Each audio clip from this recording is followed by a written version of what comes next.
unless your question is relevant to the change itself. Alright, so patch 8.2, really big changes for a lot of things. Not so much like champion specific. There's definitely a few champion specific ones, but a lot of them are just like sweeping changes. Basically, the minion aggro one's the big one. We'll get to that in a bit. So we'll just go down the line. Echo, this is fine for anyone crazy enough to still try to make Echo Jungle work. They're throwing you a bone. Doesn't really move the needle. Change is fine. Evelyn, really, really good change. So the thing about Evelyn is that she one-shots squishy champions with way too much consistency because people can't run MR blues anymore. And that's actually like a huge thing. Nobody fucking gets MR from runes anymore because, like, unless you're a tank. And if you're a tank, she's not one-shotting you anyway. So basically, if you're anyone squishy, you're getting one-shot at like 2 items. And even if like you were positioning well, the problem with Evelyn is that she just puts the mark on you, and suddenly you're like, well, I don't know where she is because she's invisible, and if I step up at all, even if I don't get into melee range and she just hits me with like a Q and I get charmed, I'm probably dead or QSSing, and if she does commit to me in melee range, I either have to instantly CC her, or like if you're like an AD carry, like you don't really have that, so you have to rely on someone else to hit the instant CC on her, or instantly kill her, and if you don't, then she R's out, and the R will probably kill you if she's been next to you.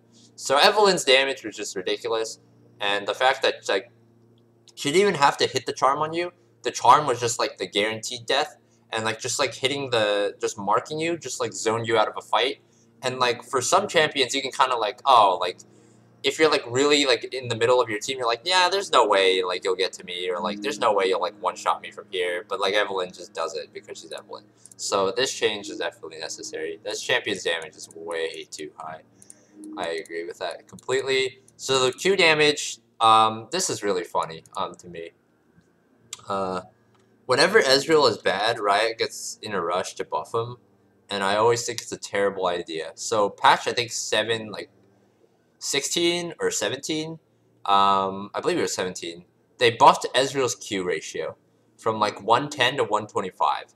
And I said, this is a terrible idea because Ezreal's a champion who just always comes back up. Every few months, someone finds like a new build to try on Ezreal, or like Ezreal gets played in competitive for some reason because of a meta shift, or the other AD carries become bad, and then Ezreal becomes good again. And when Ezreal's good, life sucks in the bot lane. Life sucks in general, because no one likes playing against a fed Ezreal. And he's just super hard to kill. He hits you from forever range and applies all the broken on hits that are in the meta. So buffing Ezreal is, I always thought, was just like such a dumb idea, because he always comes around. And I'm pretty sure they did revert that like Q ratio change. I believe like right when like Klepto came out, because they realized like it was so dumb. But now they're hitting Klepto in this patch, and they're hitting Ezreal's Q damage too. I think this is honestly maybe too much, but I'll get to that more when I get to the Klepto change. So Jinx. So I really, really, really like this Jinx change. First off, the base stat change. AD carries will almost always take scaling over base. Mainly they prefer it on attack speed, but on AD it's still fine. Just because, like, yeah, it's a little harder last early game, but for the most part, you take the scaling, as long as it breaks even, like, at any decent rate. Which this one, it's okay.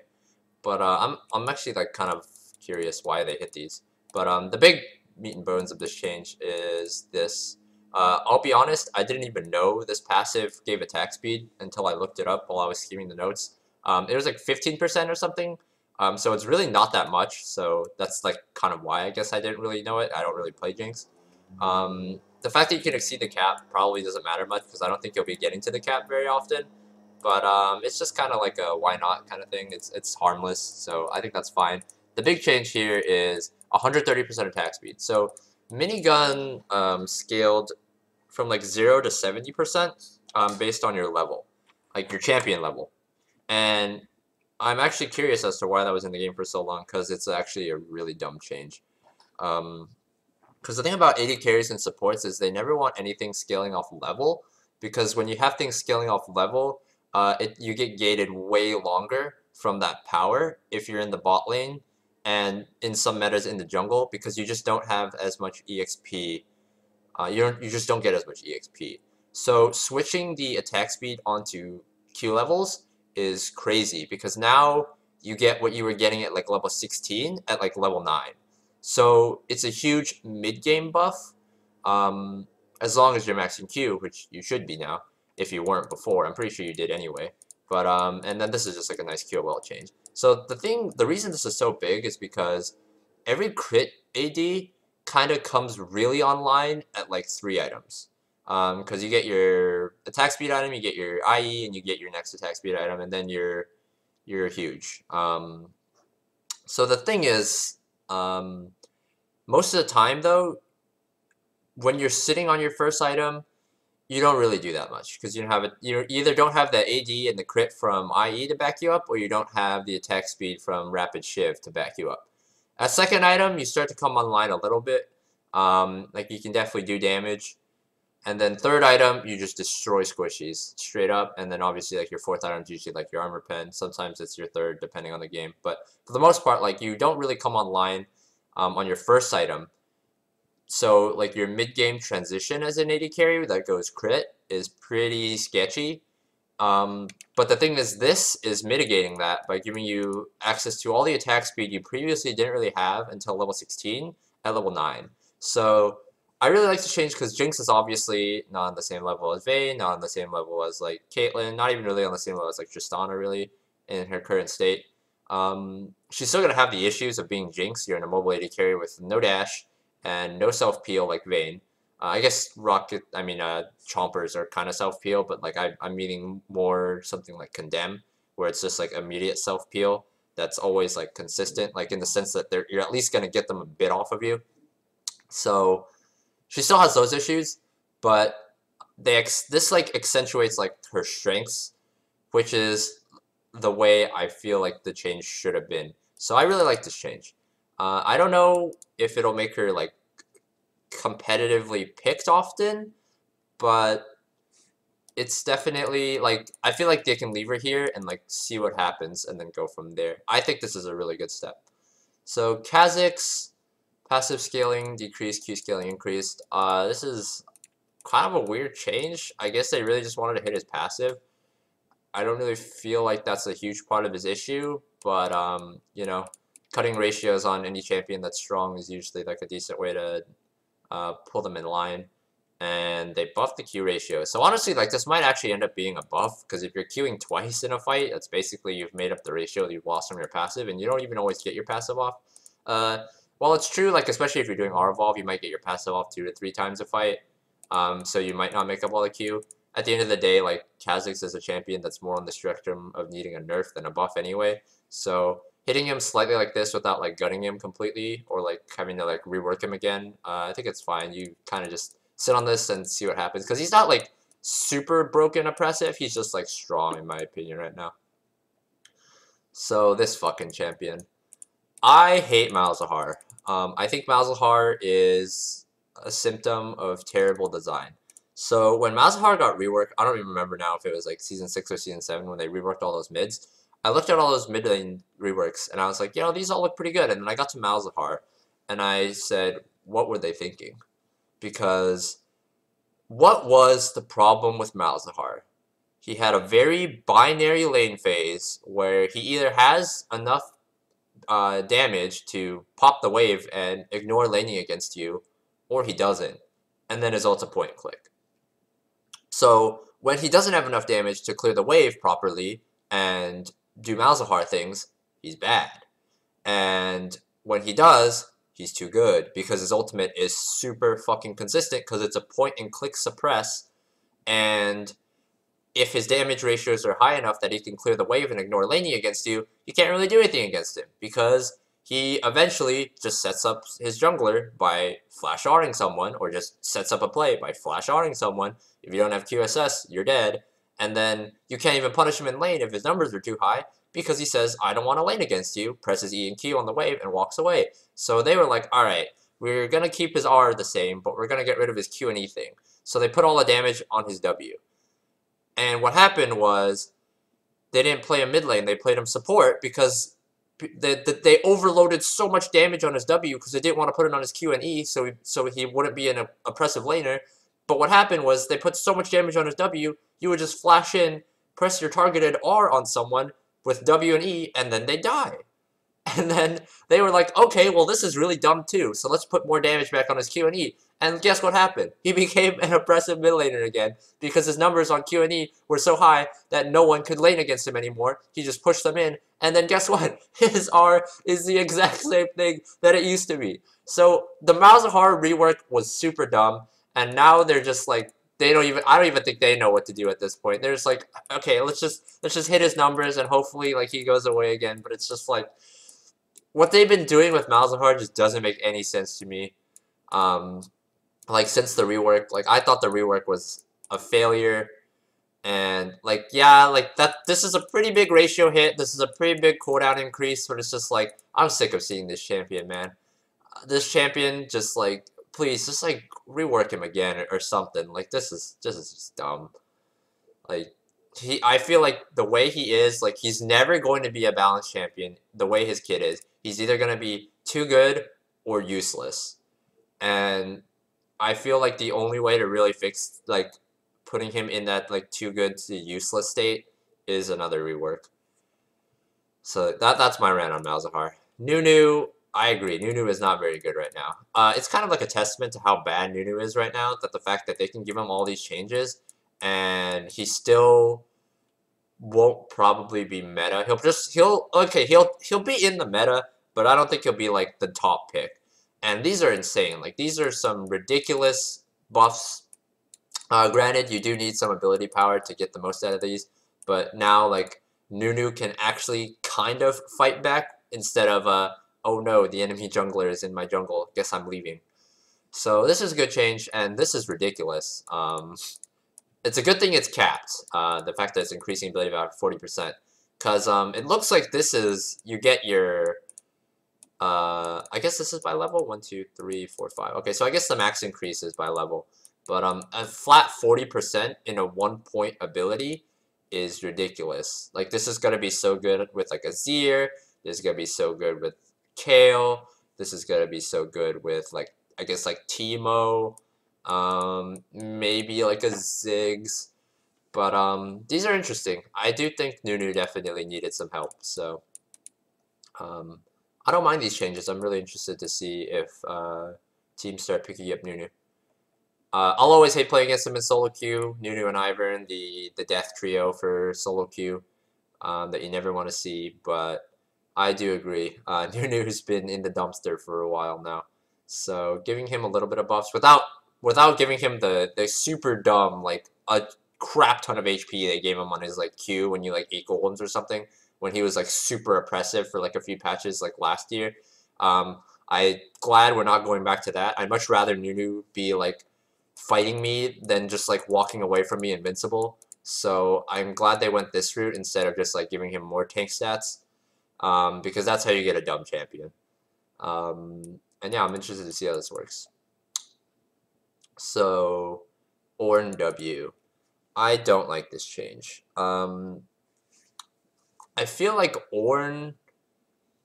The thing about Ornn was, yeah, he's really dumb, yeah, he's really oppressive, but a lot of his oppressivity, I don't know if that's a word, comes from the fact that his W is on way too low of a cooldown for the amount of damage it does. I said the second they gave Ornn percent, like, they made it, I think, like, max health W damage instead of, like, current health, so you could actually kill people with it, because before the problem was that you get people low, but you had literally no way to kill them because your W was, like, current health damage, that his W was going to be too strong. They're going to have to hit the numbers on it, or either the cooldown or the damage on it, because it's just too oppressive with how much it does. The reason I don't like this W change is because, yes, it's kind of odd, and it's definitely sometimes annoying, especially if you're ganking him, that he can W through your CC, you know, like a Lee Sin kick, a Jarvan EQ, whatever, you know. But at the same time, it's, like, the best way for, like, skill expression on Ornn, and I think it was, like, it definitely towed the line of being oppressive, but I don't think it was, like, I don't think it broke like okay, like where because you have to cut a fine line, right, when you're doing balance between, is it too like skill expression, but is the skill expression like at a point where like it becomes oppressive if it's like too much. And I don't think Ornn W crossed that line. I definitely think Ornn R crossed that line because this ability is ridiculous, and I'm glad they're upping the cooldown. I actually think they could have upped the cooldown even more than they did because it's up way too often in the late game. But I don't think Ornn W towed that line.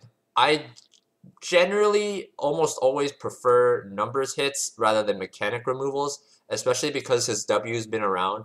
It's not something where like he didn't have it and then they gave it to him and then they realized it was too dumb, so they took it back away. This is something that he's had like since the start, and I know he hasn't been out that long, but it's like Ornn players have already adapted to playing with this, and taking it away just feels bad because at the end of the day, he's still going to be super oppressive in lane with just like spamming W on people with the damage it did. So taking away the unstoppable I just don't feel like it's the right way to hit him, even if he is too good. Hit the R cooldown more, hit the W damage, I feel like would have been a better change. Because his R is like, this thing is insane. Like, it's way too low of a cooldown late game. Because it's like, against any immobile champion that doesn't have flash, it's more on you to miss than it is on them to hit. Like, than it is for them to dodge it. So it's like ridiculous. This R is insane. So Pantheon, we'll talk about this with the minion change. Sona Q, this is fine. Sona's been in the dumpster for a while, so buffing her is whatever. So this change is actually bigger than I think people think. First off, like I said earlier when I was talking about Jinx, any attack speed growth loss or increase for AD carries is huge, and just because of the way like attack speed works. And this R change is pretty nuts. So the reason this feels so nuts is because, once again, Vayne is one of those champions where you go Infinity Edge, attack speed item, attack speed crit item. Like attack speed crit item, attack speed crit item. So you don't get a lot of AD. Vayne's base AD isn't actually very high, and the reason for that is because R was giving so much.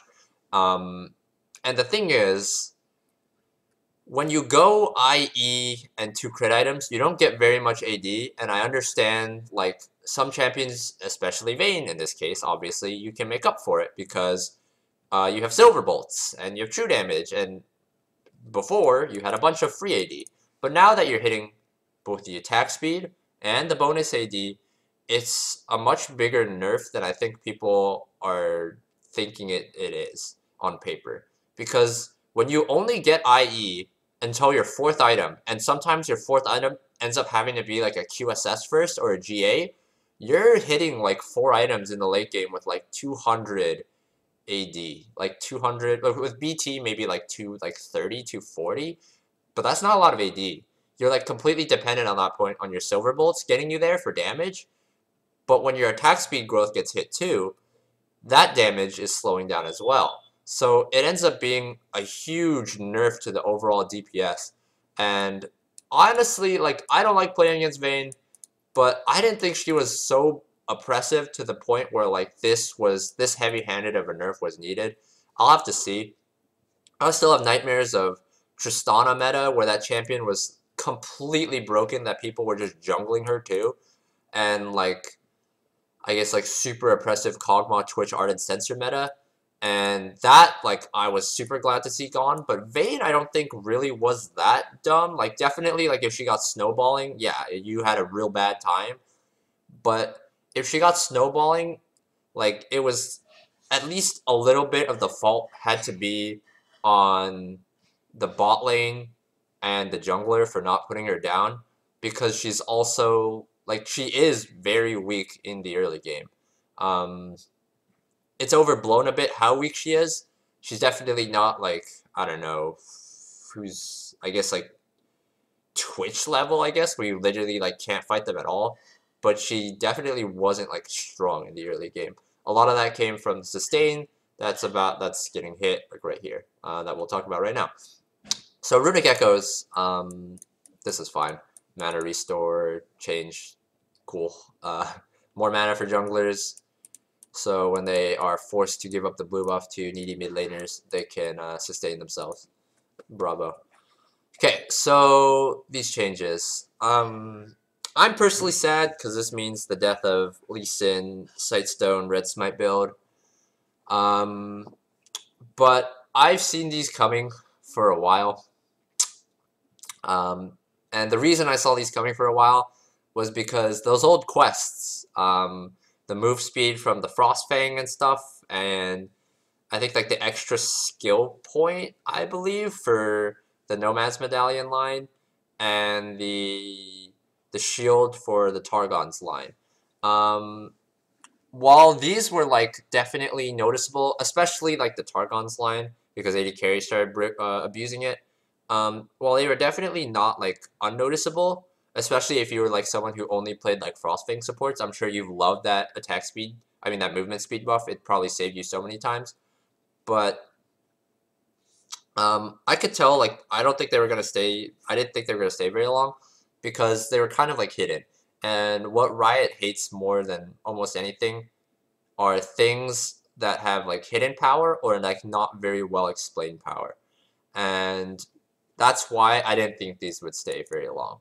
I didn't think like necessarily they get rid of Sightstone for these, but I don't necessarily disagree with the change. I'm just personally kind of sad because it kills like Sightstone jungle with like a damage smite. Aside from that, like I think these changes are fine. No real complaints to complete at 500 instead of 750, so you're not always, like if you're getting screwed in lane because of ganks or whatever, you're not just like completely locked out of Sightstone forever. 500 gold from each of these items is, it's pretty easy for each of them, so you probably won't get Sightstone too much later than you would if you rushed it, and it feels better that you don't have to waste as much gold buying both of these. So I think these changes are fine. From like a game perspective standpoint, I'm just kind of sad because I can't do Sightstone damage smite anymore. This doesn't really change much. Most of the time your spell thief is up when you're ganking anyway. The only times that you might miss this now is if you're doing Scuttle and you kill Scuttle and then you get into a fight like right after, because the lockout time is a little higher. But this doesn't change much, and this is huge. I'm pretty sure people are going to stop building this on 80 carries now. 50% reduced if it's ranged, that's huge. And this hurts like Rakan and Thresh if they ever wanted to build this. Thresh in particular because he wants to be tanky. Rakan can kind of get away with the AP one more than... Rakan can get away with the AP one more than Thresh can. Thresh kind of has to just go coin now, which he doesn't really like. I guess you could still go Relic if you're just doing it for the gold, but the healing reduce, you're basically literally going it only for the gold. Like 50% of this Relic Shield healing, which has already been nerfed, it got nerfed like back in last season when this first started being a thing. Maybe even a little bit before that, because Riot was like, oh, this is really dumb. And then it came back and they never gave the HP back because it was really dumb, and now they're hitting it even more if you're ranged. So... huge nerf. I'm pretty sure Relic Shield bot lane, double Relic Shield bot lane is dead and buried. Really hurts the sustained 80 carries. I mean, like the ones who just want to like farm out through the early game, like Twitch, Vayne, etc., Kog'Maw, and big buff to the bully 80 carries, like Lucian, Caitlyn. But I think Caitlyn's okay, just because trap utility is a thing. But I think Lucian's still probably going to be in the dumpster. They're probably going to have to buff him, like, personally. These changes will help for sure, but I don't think it puts him into, like, playability yet. Hoping they buff him, because I really miss that champ. So, this is whatever. So, Aftershock. I like this change. Aftershock does way too much damage in the early game. Laning against Leona was, like, horrifying. That champion just hit an E on you and you were dead. Like, at level 2, you just got ignited into... auto stun, like auto Q into the stun, so you had to eat the aftershock damage, you just got destroyed. Like you were getting, like, the support would go on you and just like destroy you if you were playing AD carry. So glad they hit the early damage, and I'm really glad they upped the flat resistance, because honestly, like, I felt the resistances, but I didn't feel them as much as I'd like. I was doing a ton of damage with Aftershock, which was good, but when I take a resolve tree like Keystone, I was expecting it to make me more of like a tank than like making me like a burst combo, like turning everyone into fucking like Season 6 Gragas, where you just like hit one ability and you just blow them up, like blow any squishy up even though you've built full tank. So I really like the change. 70 flat resist at level 1 is ridiculous. So it really accentuates the like I'm invincible the second I proc this thing, that I feel like this mastery or keystone, whatever you want to call it, should like the gameplay pattern should have been aiming for at the start anyway. So I really like this change. The bonus AP and AD ratios are cute, but I don't think it pushes anyone like a bruiser to pick this up, simply because going resolve as like a bruiser who wants to build at least like 1, maybe 2 damage items just feels bad, because you don't get AD and you don't get attack speed, and you normally want at least one of them in the early lane phase rather than just fucking health. So I don't see many people who didn't take this taking it now with the change, but I don't think there's much harm in like throwing them a bone if anyone wants to like experiment with it. So Grasp the Undying, I think it was fine. It's still terrible in range for the most part. I don't think many people will take it, but making it so like it's slightly less troll if you want to try it out on ranged, cool. Guardian. So this one was, when I saw this mastery in action, I'll be real, I initially thought this mastery was terrible. I initially thought this mastery was like terrible. Once I saw it in practice, I started to turn. I then began thinking it was really, really good. And I was really on the fence, like I talked about earlier. I know Riot really hates doing, like, making changes or, like, putting things where, like, there's a lot of power that isn't necessarily immediately apparent. But I think this one kind of towed the line between, like, apparent or not, because it gives you a big fucking shield and it has, like, an animation effect. So I wasn't really sure how they felt on this, on whether it was, like, either, like, not apparent enough, or, like, it was okay. I didn't really know where they stood in that sense. So I wasn't sure they'd hit it based on that. But it seems like they do think it's too much like hidden power, even though it's definitely more apparent than like a Bond of Stone like they're talking about, or Old Aegis Aura. Like I definitely noticed Guardian way more than either of those, because it had like the need, like the fact that you needed to be in close proximity to proc it, and then it gave you a fucking shield, I thought was like apparent enough, but I guess not. So upping the cooldown and upping the base shield and upping the shield strength, I think these are all fine. This is actually like a bigger nerf to solo queue, and this is a bigger nerf to solo queue and just like lower elo play than it is in higher elo play and LCS, because in LCS, like you make a concerted effort and just like high elo play, like if you're duoed or something, you make a concerted effort to make sure you don't accidentally proc these on like an auto attack or like Twitch poison or something dumb like that. You make sure you're like proccing it like directly like at the start of the big trade, or when like the AD carry pokes under turret and takes a tower hit, and you just sit next to each other real quick so you mitigate the tower hit and you keep poking.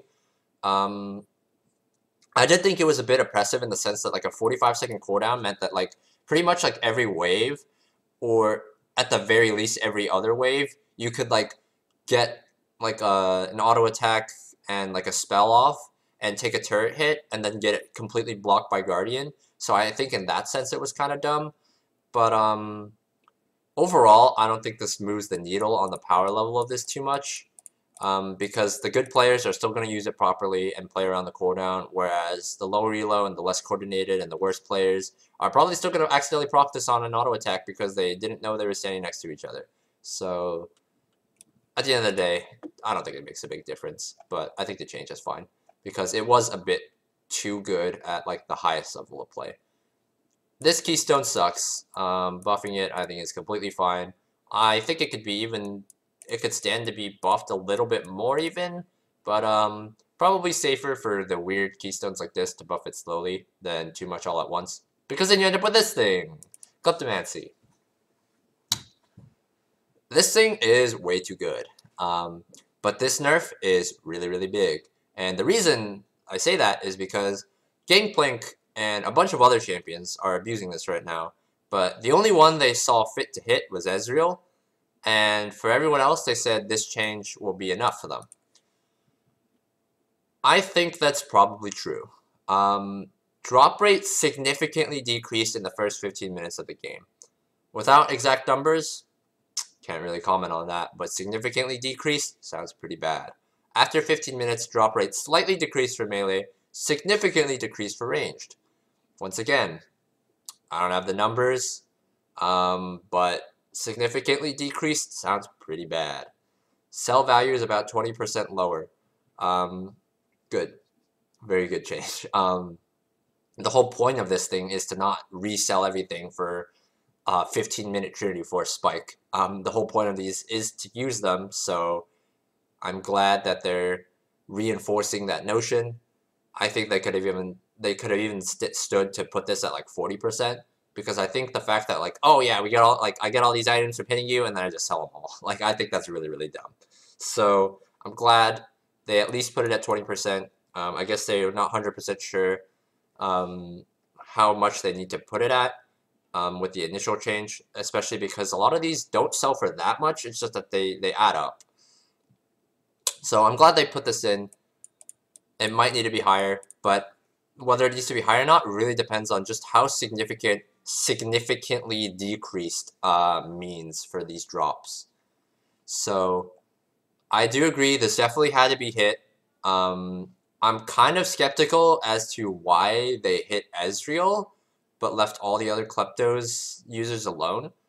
If they were going to do this and leave all, like, it's really hard to say. I feel like it's definitely going to be a nerf. You know, they're not going to say significantly decreased and then nothing changes. But how much significantly decreased means is really important for the strength of this. So while I do think Klepto is taking a pretty big hit, it's something that people are going to have to play test to see just how much it hurts. These changes are fine. This mastery, honestly, might be like the most taken in the game, to be honest. It's so fucking good. The fact that it was at 10% at the start of the preseason, I thought was insane. I was like, this is 100% getting nerfed because it's just so much better than everything else in the tree. Now that it's at 7%, I don't think you nerf it anymore. I think you leave it at 7. Any lower than 7, I think it's probably too bad. I'm surprised they hit this. The only real champions I saw taking it were like Tryndamere, Karthus, and like maybe Aatrox. But I guess they were just kind of scared that like this nerf would scare everyone off and then take this, and then they'd realize this is too good too. So I guess it's like a preemptive hit. At the end of the day, it's 1%. I don't think it makes a big difference. It's kind of odd to me. And this is fine. This still is really good. So, Zombie Ward. I actually think this should have been nerfed the very same patch Eyeball got nerfed, or maybe one patch after, because it took me maybe like 2 scrims to realize how dumb this mastery is in competitive play. And anyone who watched competitive play that first week of LCK, LCS, OPL, etc., you've probably seen just how stupid this mastery is. The safety and the tracking ability it gives, that's to stifle early game plays, is absolutely ridiculous. It was just way too strong. The second Eyeball collection got nerfed in the very first patch of preseason. This thing should have been hit right after, because the only reason this might not have been worth it early on in the preseason was because people didn't know how to use it properly, and people were taking Eyeball because it was stats. But the second the stats on Eyeball got hit, everyone just started taking this, and then, you know, it takes a little bit of time to understand how to use it properly and understand how strong it is. But the second people realized, it was super dumb, and I'm really surprised it took them this long to hit it, because if you play like a high level game with this, I'm not talking like solo queue, like one scrim or you watch like one competitive game, you immediately realize how dumb this is. And the thing is, the reason a lot of these like pro games are like so long, like people say like, oh yeah, stopwatch and everything. It's this thing in conjunction with stopwatch, because what happens is the people who know how to use this properly, like the junglers, the mid laners, the people who like supports, people who know how to place these wards properly, basically stifles a ton of early game aggression. And then the second you actually have a chance that you slip through the 50 zombie wards to get a gank off, everyone is a fucking stopwatch. So it just sucked to play jungle in the early game, because you're playing fucking James Bond to dodge all this vision, and then you're like, I did it, I got a gank off, and then suddenly the bot lane double stopwatches, and then double TP comes because everyone has spellbook, and then you just don't want to play anymore. Like, stopwatch is a problem, but it's stopwatch in conjunction with like a bunch of other things that made like all these early games just drag out, because you just can't get anything done against coordinated play, because either this stops you, or the stopwatch stops you, or the teleport stops you, and it was just a mess. So this is a good first step to getting rid of how passive and how like uneventful these early games have been in terms of kills, because it is just ridiculous. So Ghost Poro, I actually don't think Ghost Poro is bad. I think it's probably only like an 80 carry thing, because 80 carries don't ward it as much to abuse zombie. Especially in like competitive play where like eyeball doesn't stack as quickly. I think in solo queue, eyeball's still probably better most of the time. But Ghost Poro, I think it's good on 80 carries. And I think it's occasionally good on top laners. Basically for you don't ever have to waste a ward on the dive bush behind you. So like tri bush top lane and like tri bush bot lane, and basically you could just leave your Ghost Poro there like the whole lane, and until like obviously it sees someone, and then you just know if you're getting dove and you don't have to waste your ward. And also it's like harder for them to like notice, whereas like if someone's diving you and they come across your pink ward, they're like, oh, he has a pink ward here. He knows we're diving. Let's not dive. Whereas, like, it's very easy for you to miss the Ghost Poro. Partially because not as many people take it, but I think just in general, it's, like, harder to notice. Because it's not something you look out for as much. You look out for wards. So this, I think it definitely has some niche usage for, like, defending against dives. Because you can use your pink ward somewhere else. And your trinket wards, like, somewhere else. Maybe for, like, the river for, like, a gank. I don't think this is terrible. I just feel like there was just so much power in the other runes in this tree that this just got crowded out. And giving it like a nice little like QOL, I guess, kind of buff. It's not really QOL, but just like a nice little like throw you a bone buff, so people kind of remember like, oh yeah, this thing is in the tree too, and it's actually not that bad. Is nice. The main problem I think with this is that well, aside from the fact that the others are better, is that like if you want to leave it somewhere, that means you can't play in the bush. And in top lane, sometimes it's just like really bad. Like as Gangplank, particularly, like you want to leave it in the bush behind you to not get dove. But if you like you're laning properly, you want to be shooting them and dipping into the bush back and forth. But that means you move your Ghost Poro and you don't have it to protect your dive anymore. So that's the main weird part about using this. But yeah, I don't think it's terrible. It's just overshadowed. And this change I think is really good too. I don't know if I touched on it earlier, but I think this is a good change as well. Zombie ward is just ridiculous. So targeting spells draw minion aggro. This is like this is huge. Like it's funny that they put it in the back. So what this means for top lane. Swain, he's getting reworked anyway, but top Swain, probably dead. I guess he's not got much life left anyway. Akali Q, huge change. And Pantheon Q, huge change. Those are the big ones for top lane. And Cassiopeia in the mid lane. Kassadin in the mid lane. Those are Victor kind of in the mid lane as well. He gets a shield on his Q, so it's not as bad. This hurts Malzahar, this hurts Rise, this hurts Vladimir. Definitely more of a mid lane herder than a top lane herder, especially because in top lane, what you can do is you can dip in and out of the bush, so you can just drop the aggro that way. But in mid lane, you can't do any of that.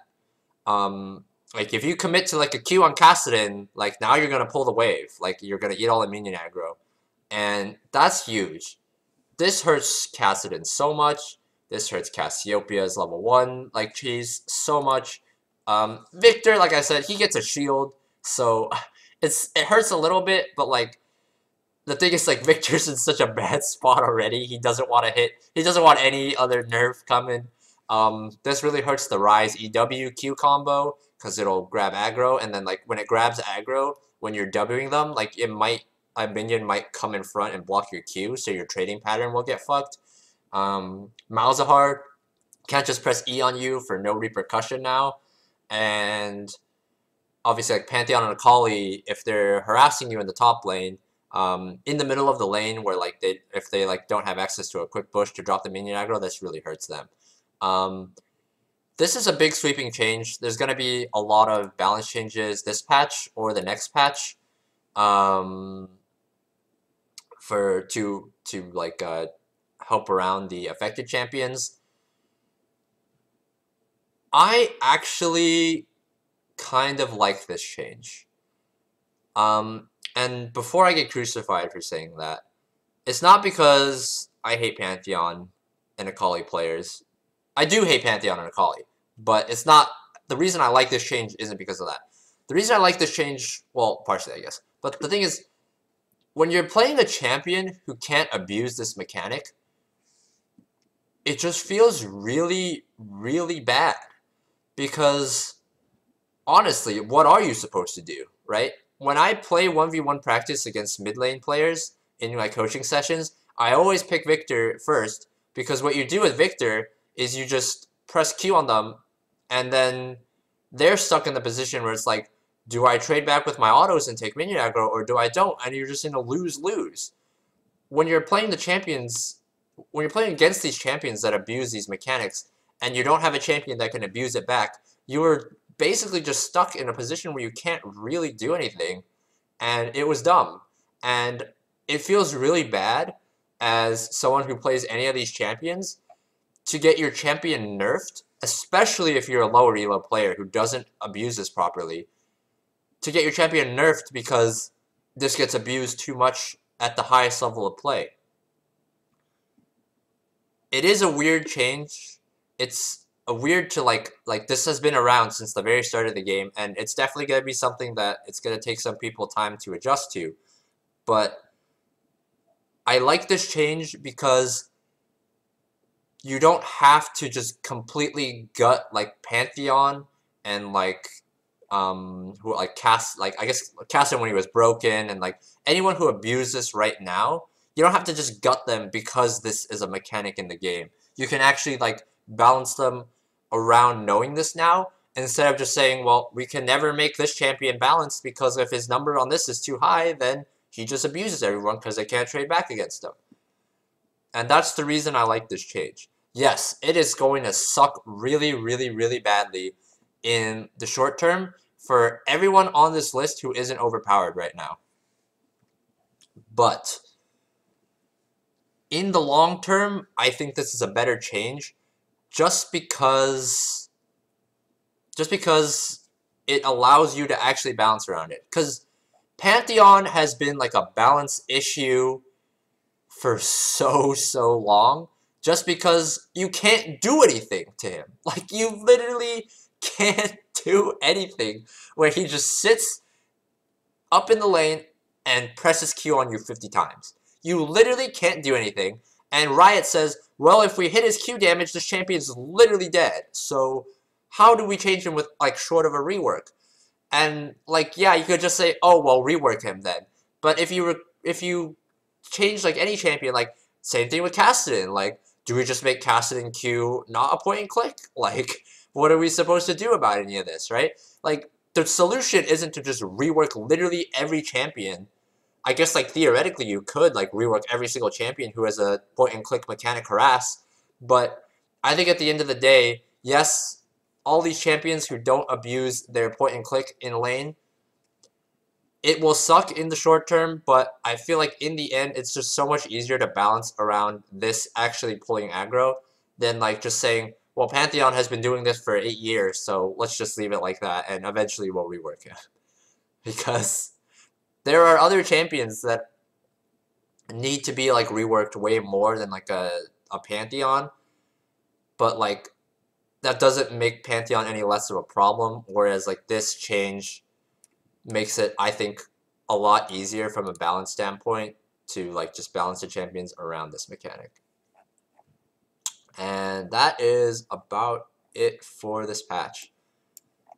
I know a lot of people are going to hate this change, especially if you were someone who played Kassadin, Malzahar, Cassiopeia in the mid lane, but I feel like it's just too difficult to balance this in a way where everyone's happy. So changing this first and then adjusting the champions who got hit particularly hard by this is the best way to go about it. So all in all, some of these champion changes I'm not a big fan of, particularly the Ornn one. I just hate this champ. And maybe the Ezreal one. Once again, I have to see how bad Klepto is before I make a final say on this change. But like there's also a lot of good changes. Like this one's fine, Evelyn's fine, Jinx is good, Kha'Zix is fine, Malzahar is necessary, still dumb, but fine. Nunu fine. Don't like this one. This one's fine. This one's fine. I'm not sure about this one. I feel like this actually might have been too heavy-handed, although I know everyone who doesn't play Vayne hates Vayne a lot. So I feel like this was a bit too heavy-handed, especially with the change to Relic, but I guess we'll see. This is a good change. These are fine. These are good. This is good. I think this is good. This one, have to play test. Jury's still out. These are all fine. This is great. Honestly, might need to be nerfed again. This is fine. And, you know, personally, just my perspective, I think this is good. But like I said, you know, it's a very polarizing change. We'll have to see what happens. But yeah, that's about it for this patch. So now, let me get to chat questions.